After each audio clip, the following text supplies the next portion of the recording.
भागवत कल्याण करती है। और क्या करती है? तापत्रयोन मूलनम, तीनों प्रकार के तापों का विनाश भी करती है। बोलो राधे राधे।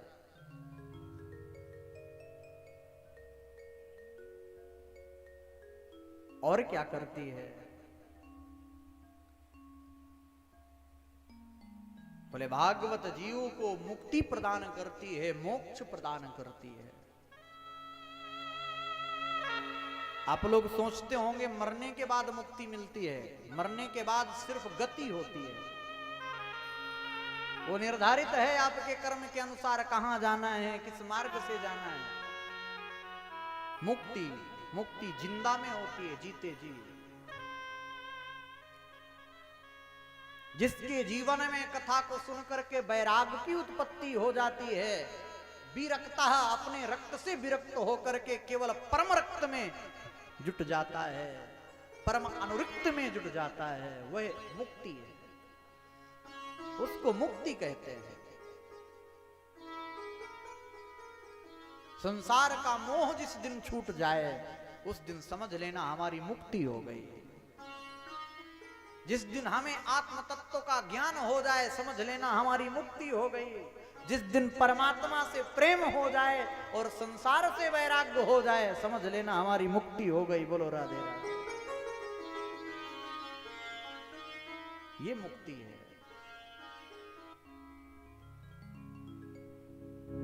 और भागवत हमें मुक्ति के द्वार तक ले जाती है।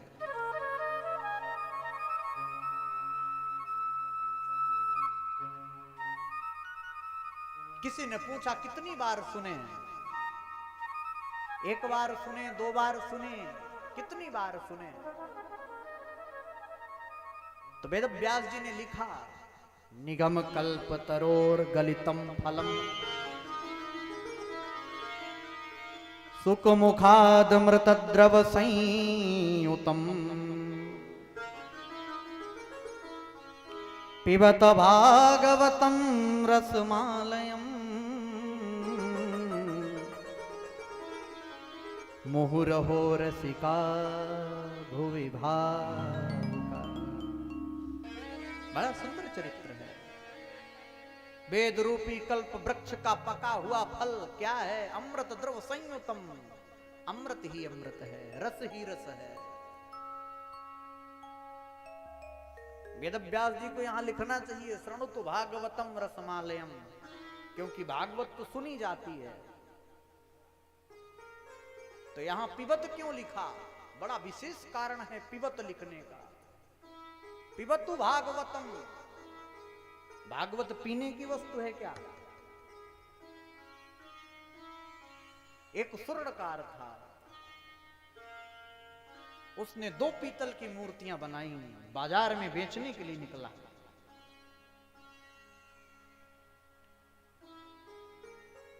पुकारने लगा, मूर्ति ले लो, कोई मूर्ति। लोग एकत्रित हुए।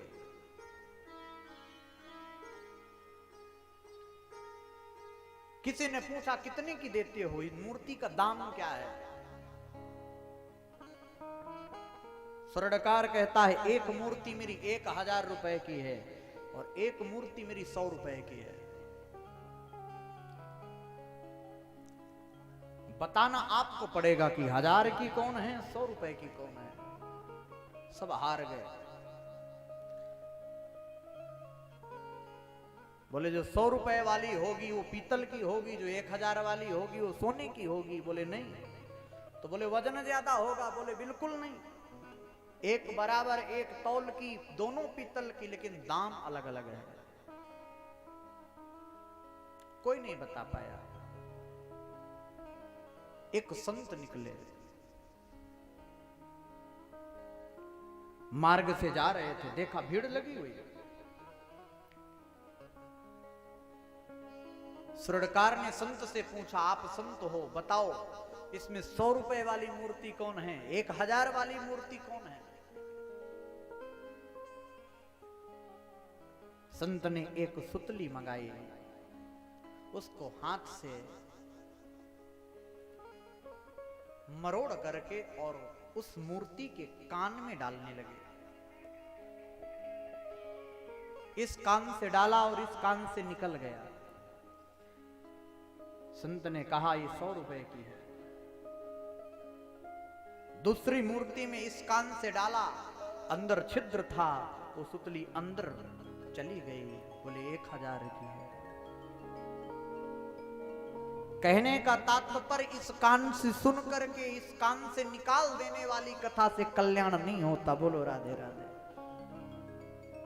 जो अपने श्रवणार बिंद से सुन करके अपने हृदयार बिंद में उतार ले, अपने हृदय में चिंतन करने लग जाए, मेरे राधा माधव का चित्र, मेरे राधा माधव की छवि अपने हृदय में बसा ले, उस जीव का कल्याण होता है। बोलो राधे राधे। वो कल्याण का मार्ग है। कितनी बार सुने बोले मुहुर हो रसिका भुवि भावुका। एक बार नहीं, 2 बार नहीं, बार बार सुनो। मुहुर मुहुर जितना भगवान ने दे रखा हो सुनने की समर्थता, जहां पाओ वहां सुनो। जितना पीना चाहो उतना पियो। क्यों?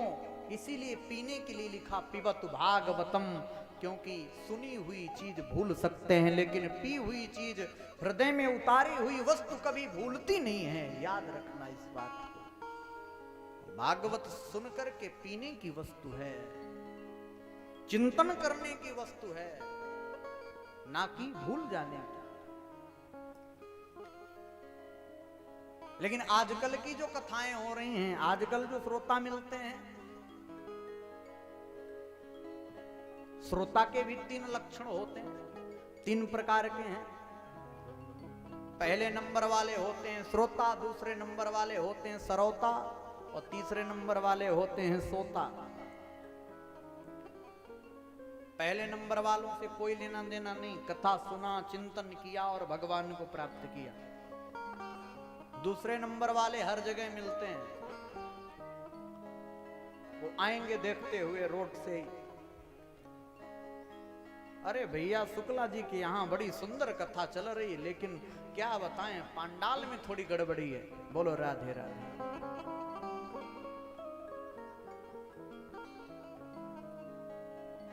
सब कुछ हमें वहां ठीक रहा, लेकिन वहां गए भैया कथा सुनने तो पानी पीने कोई नहीं पूछा शुक्ला जी ने। बोलो राधे राधे। ये उसके मन की भावना है। सरौता का काम होता है सुपारी को काटना, उसको कथा से लेना देना नहीं है। तो आएगा, 4 कमियां व्यास पे निकालेगा, 4 कमियां आयोजक पे, 4 कमियां संयोजक पे, और काम करके चला जाएगा। और तीसरे नंबर वाले हमें बहुत अच्छे लगते हैं। बड़े बड़े पांडालों में कथा होती है, बल्ली से टिक करके आराम से बैठ जाएंगे और 3 घंटे की नींद पूरी करेंगे। जब बोलेंगे वृंदावन बिहारी लाल की जय, तो उठ करके प्रसाद लेंगे और चले जाएंगे। और माताओं के लिए तो बड़ा सरल है, सहज है सोना।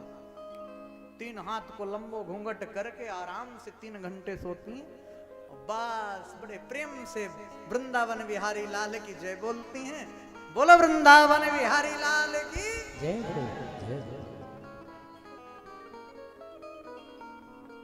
महाराज भगवान उसी को प्राप्त होते हैं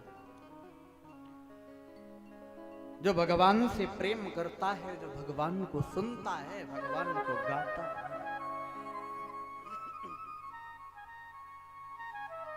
उसको मिलते हैं।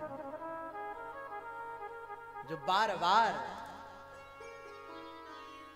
भगवान को सुनने का प्रयास करता है, परमात्मा उसको मिलते हैं।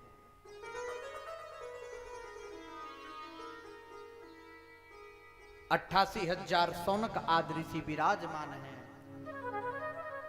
नैमिषारण्य तीर्थ क्षेत्र में। सूत जी महाराज कथा सुना रहे हैं, सौनकादिक ऋषि सुन रहे हैं। बड़ा रमणीय स्थान है नैमिषारण्य तीर्थ। साक्षात अद्भुत परमात्मा के दर्शन होते हैं। नित्य संत जन कथा सुनते हैं।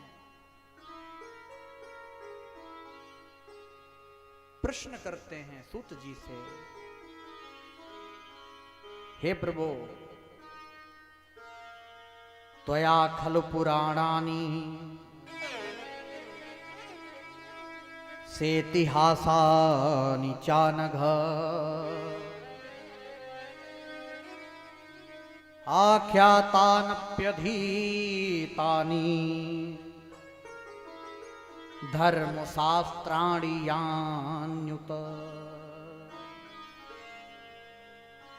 हे सूत जी महाराज, आप इतिहासों और पुराणों के ज्ञाता हो,